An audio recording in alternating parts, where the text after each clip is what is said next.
오늘 우리가 함께 나눌 말씀은 마태복음 11장 25절부터 27절까지 말씀, 우리 한 목소리로 같이 읽겠습니다.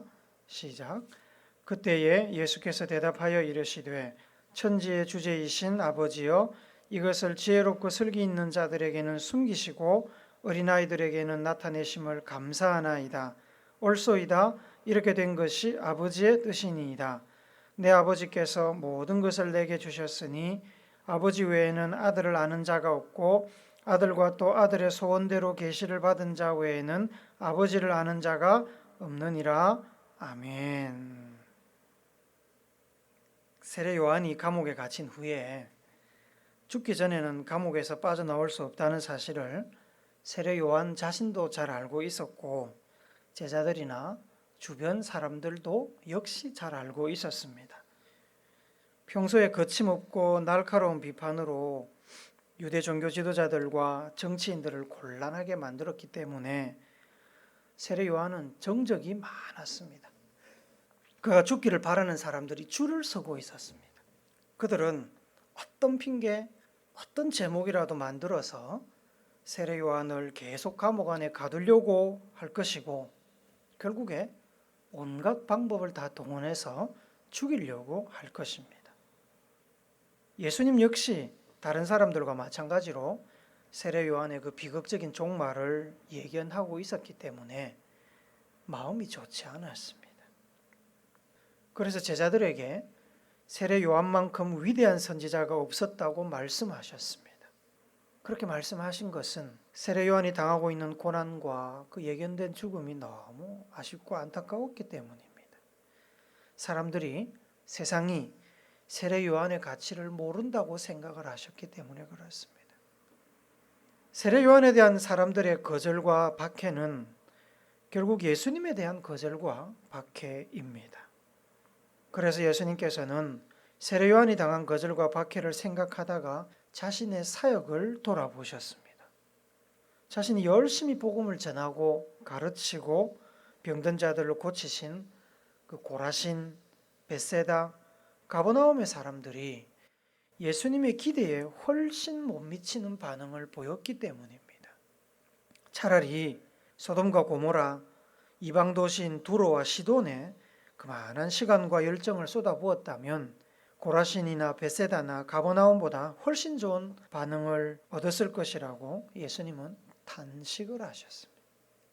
그렇지만 예수님께서 고라신이나 벳세다나 가버나움 사람들로 인해 탄식했다고 해서 예수님이 일이 제대로 잘 풀리지 않는다고 자신의 사역을 걱정하며 근심하고 계셨다는 말은 아닙니다. 예수님께서는 근심에 빠져 있지 않았습니다. 단지 안타까운 마음에 하신 말씀입니다. 그것을 어떻게 알 수 있습니까? 26절을 통해 알 수 있습니다. 26절 말씀 같이 읽습니다. 시작. 옳소이다. 이렇게 된 것이 아버지의 뜻이니이다. 이 말씀은 1차적으로는 바로 앞에 나오는 25절 말씀에서 하나님께서 하신 일에 대해서 예수님께서 공감하고 동조하는 표현입니다만 조금만 범위를 더 넓히면 그 앞서 지난주에 우리가 살펴보았던 고라신, 벳세다, 가버나움의 미지근한 반응마저도 하나님의 큰 뜻 안에 있음을 인정하는 말씀이라고 할 수 있습니다. 비록 고라신, 벳세다, 가버나움 사람들이 예수님의 기대보다 저조한 반응을 보였지만 그마저도 하나님 아버지의 섭리 안에 있다는 것을 예수님은 잘 알고 계셨습니다.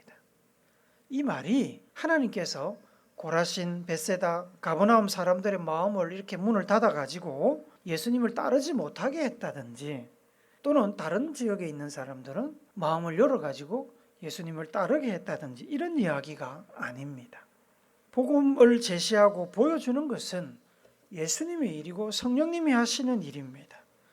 그러나 그것을 받아들이는 것은 사람들의 선택의 몫입니다.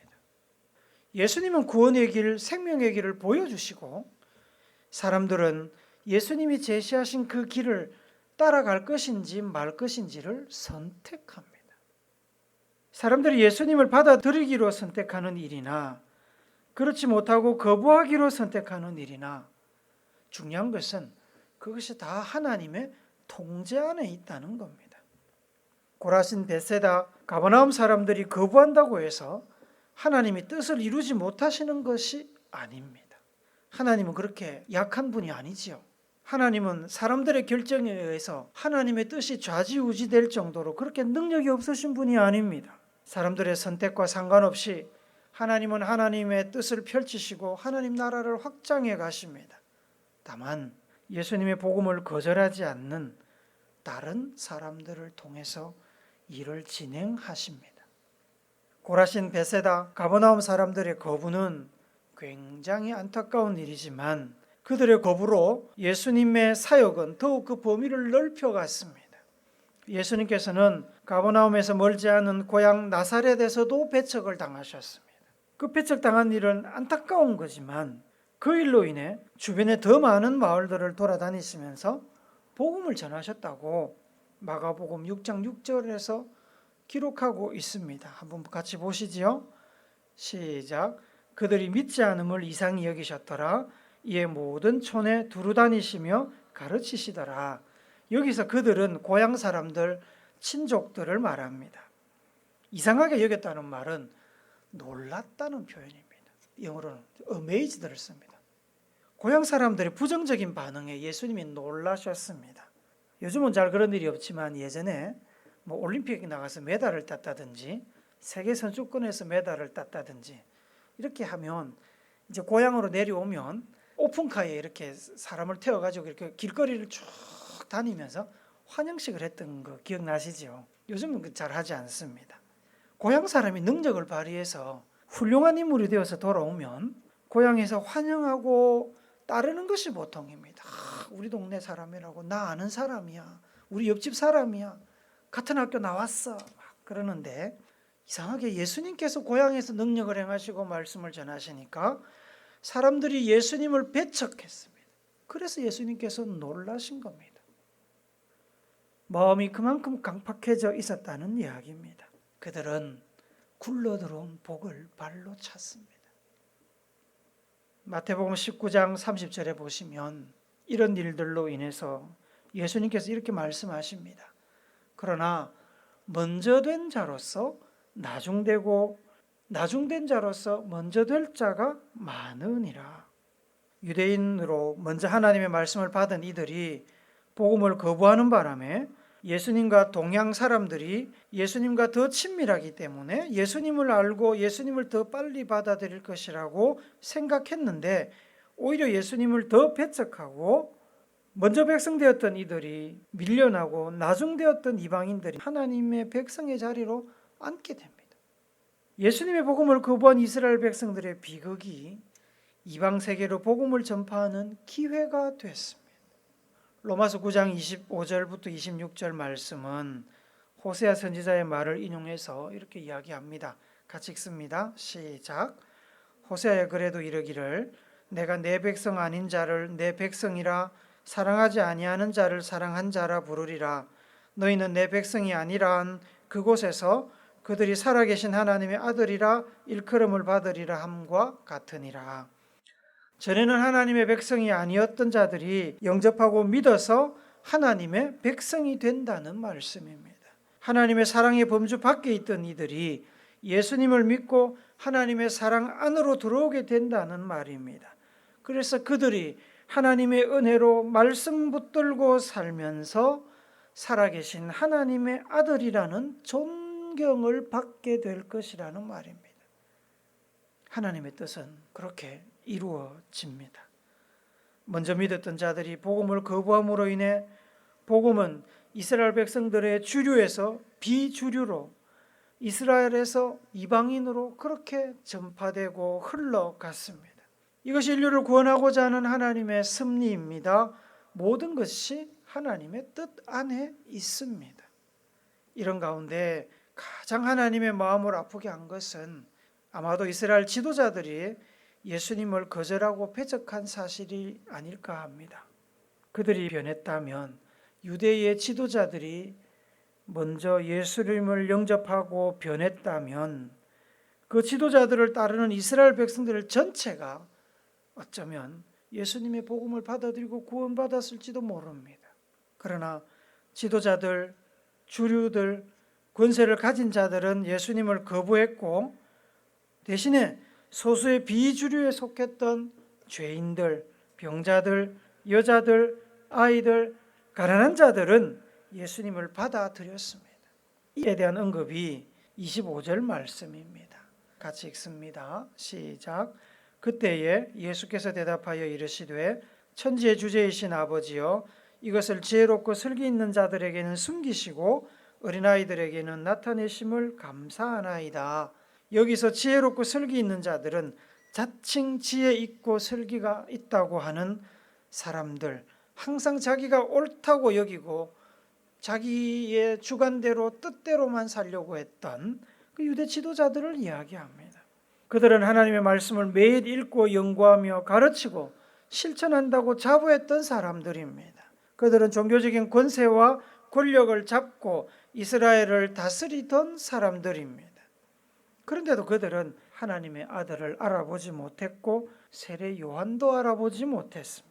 그들은 하나님의 말씀, 진리와 구원의 복음을 듣고도 마음의 문을 닫았고 귀를 닫았습니다.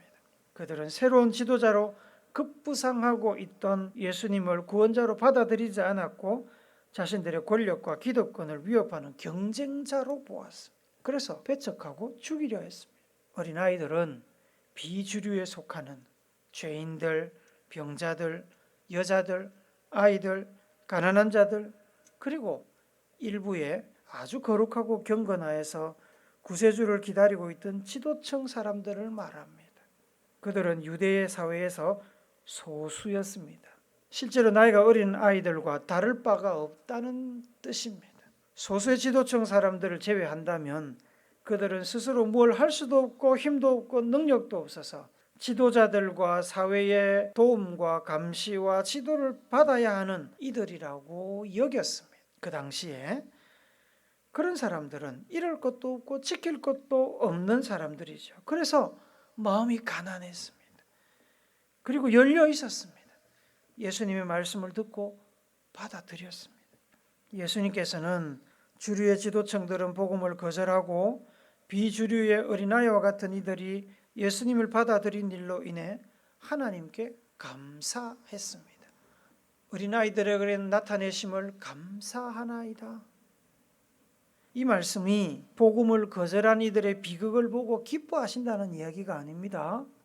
잘됐다, 고소하다고 손뼉치면서 뒤에서 웃고 계신 게 아닙니다. 주님께서 감사하신 것은 사회적으로 영향력이 큰 권력과 권세를 가진 사람들이 거절했음에도 불구하고 이 비주류의 어린아이들과 같은 이들이 복음을 받아들이고 구원받게 된 것을 감사하는 겁니다. 그 어린아이들과 같은 이들을 통해서 예수님의 복음이 전 세계에 전파될 것이기에 최선의 모습은 아니지만 차선의 결과를 놓고 기뻐하면서 하나님의 뜻이 이루어진 것을 감사하는 겁니다. 이방인이었던 여러분과 제가 예수님의 말씀을 듣고 구원받아 하나님의 백성 자녀의 반열에 오르게 된 과정에는 이러한 주류 유대인들이 예수님과 복음과 예수님을 따르는 제자들을 거부하고 박해했던 역사가 있었습니다. 하나님의 크신 뜻 섭리 안에 그들의 거부가 우리의 기회가 된 겁니다. 물론 그렇다고 여러분 우리에게 복음이 저절로 전해진 것은 아닙니다. 예수님을 따르던 수많은 이들이 박해를 받았고 고난을 겪었습니다. 죽음을 불사하는 헌신으로 그들은 복음을 전했고 그 복음이 오늘 우리한테 온 겁니다. 이스라엘 땅에서도 엄청난 박해가 있었을 뿐만 아니라 로마 제국 아래에서도 엄청난 박해가 있었습니다. 복음이 전해진 유럽에서도 박해가 있었습니다. 자유롭고 온전한 신앙생활을 위해서 영국을 떠나 미지의 대륙으로 향했던 청교도들의 그 목숨을 건 탈출과 희생 덕분에 그 복음이 북미 대륙을 거쳐서 우리에게로 올 수 있었던 것입니다. 진리를 수호하고 전하기 위해서 시대마다 나라마다 수많은 사람들의 희생과 헌신이 있었습니다. 우리나라만 봐도 얼마나 많은 믿음의 선진들의 희생과 수고가 있었는지 모릅니다. 복음이 여러분에게 전해질 확률보다 복음이 전해지지 않을 확률이 훨씬 높았습니다.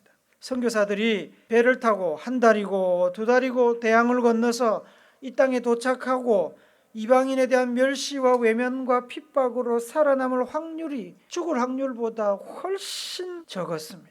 죽을 확률이 훨씬 높았습니다. 그런데도 하나님의 은혜로 성도들의 헌신으로 예수님의 복음이 이 나라에 전해졌고 뿌리를 내려서 오늘 우리한테까지 와 있는 겁니다. 지금은 어떻습니까? 지금은 이 복음이 이 나라의 주류가 되어 있습니다. 5만여 교회와 800만의 성도들이 매주일 온라인, 오프라인으로 예배를 드립니다. 한국에서 살면서 길거리를 지나가다가 교회를 볼 수 없는 도시는 없습니다. 웬만한 시골도 다 교회를 볼 수 있습니다. 교회를 세우고 복음을 전하기 위해서 희생했던 무명의 목회자들과 전도자들의 헌신과 희생으로 조그마한 시골에도 교회가 세워져 있습니다. 그 교회들은 바로 예수님의 진리와 복음을 받아들인 이들이 세운 예수님의 복음의 상징이며 성도들의 공동체의 표시입니다. 이곳에 예수님의 복음을 믿고 따르는 사람들이 살아있다고 붉은 십자가는 오늘도 세상을 향해서 선포하고 있습니다. 물론 교회가 완전하지는 않습니다. 성도들 중에도 진리의 복음을 제대로 알지 못하고 가족들에게 휩쓸려서 혹은 주변 사람들의 권유로 어쩔 수 없이 또는 사는 것이 너무 힘들어서 피할 곳을 찾다 보니 도피처로 교회를 오게 된 이들도 많이 있습니다. 진리에는 관심이 없고 단지 마음의 평안, 양심의 자유 혹은 경제적인 이익, 정치적인 수단으로 교회를 다니는 이들도 엄청나게 많습니다. 그래서 교회에서 잡음이 많이 들립니다. 예수님의 복음이 일부 준비되지 못한 지도자들과 성도들로 인해서 우리를 통해서 세속화된 교회 공동체를 통해서 복음이 오염되고 왜곡되고 있는 것도 사실입니다. 비록 그렇다 하더라도 그 중에 구원받은 이들이 있습니다. 예수를 따르기로 결단하는 삶을 드리는 이들이 있습니다. 순결한 마음과 거룩함으로 말씀에 순종하며 교회 안팎의 장애물과 방해가 있지만 십자가 복음 붙잡고 한 걸음 한 걸음 주님의 뒤를 따라가는 사람들이 있습니다. 그들을 통해서 하나님의 나라는 계속 확장되어 갑니다.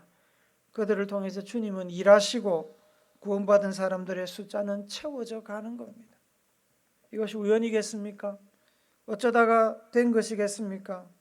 당연히 아니지요. 하나님의 사전에는 우연이라는 단어는 없습니다. 모든 일은 우연을 가장한 필연입니다.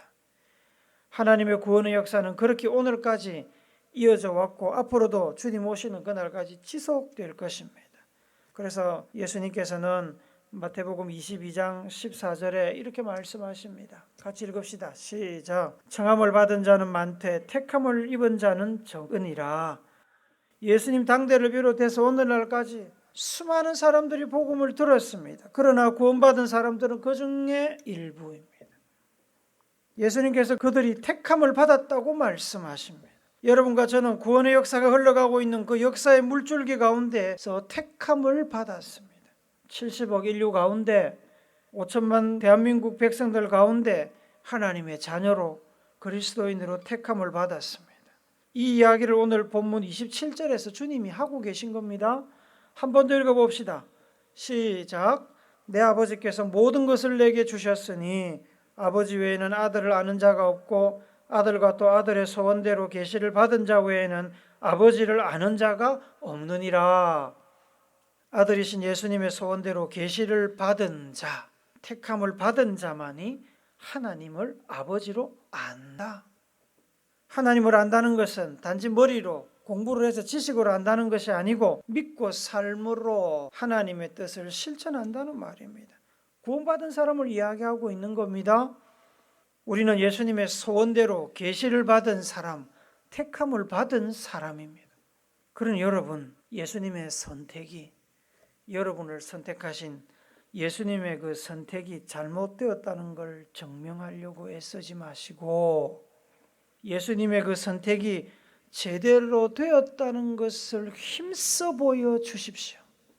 베드로전서 2장 9절 말씀 우리 같이 읽습니다. 시작. 그러나 너희는 택하신 족속이요 왕같은 제사장들이요 거룩한 나라요 그의 소유가 된 백성이니 이는 너희를 어두운 데서 불러내어 그의 기이한 빛에 들어가게 하시니에 아름다운 덕을 선포하게 하려 하심이라. 여러분과 저는 택함 받은 족속, 왕같은 제사장입니다. 우리가 바로 하나님의 나라입니다. 하나님의 백성입니다. 자부심을 가지고 예수님으로부터 받은 그 가르침대로 사시기 바랍니다. 다만 한 가지 우리가 꼭 기억해야 되는 것은 예수님께서 우리를 이렇게 택하여 구원하신 것이 단지 우리만 구원받은 백성의 삶을 누리도록 하기 위함이 아니라는 사실입니다. 하나님께서는 먼저 선택받은 우리를 통해서 더 많은 사람들이 복음을 듣고 선택받고 구원의 반열에 오르기를 원하십니다. 그래서 금방 읽었던 베드로전서 2장 9절 뒷부분에 보면 너희를 어두운 곳에서 불러내어 그의 기이한 빛에 들어가게 하신 이에 아름다운 덕을 선포하게 하려 하심이라고 말씀합니다. 우리를 불러내신 것이, 우리를 택하신 것이 하나님의 아름다운 덕을 선포하게 하려고, 전하게 하려고 우리를 불러내셨다는 말씀입니다. 사랑하는 여러분, 성탄절이 코앞으로 다가왔습니다. 유대인들은 모두 구세주의 오심을 기다리고 있습니다만 예수님께서 탄생하시던 그 밤에 하나님의 택함을 받은 소수의 목동들과 동방 박사만이 예수님의 오심을 알 수 있었고 경배할 수 있었던 사실을 기억하시기 바랍니다. 택함 받은 여러분과 제가 어떻게 이 땅에서 살아야 할까요? 이 땅에 오셨던 예수님이 그냥 연말에 장사꾼들의 구름 잡는 이야기가 아니라 우리를 구원하러 오신 구세주이심을 우리의 삶을 통해서 보여줘야 되는 겁니다. 우리를 위해서 아들을 희생시키신 하나님의 그 아름다운 덕을 우리의 이웃들에게 보여줘야 합니다. 우물교회가 그런 교회 되기 원합니다. 우물교회 성도들이 그런 성도 되기를 원합니다.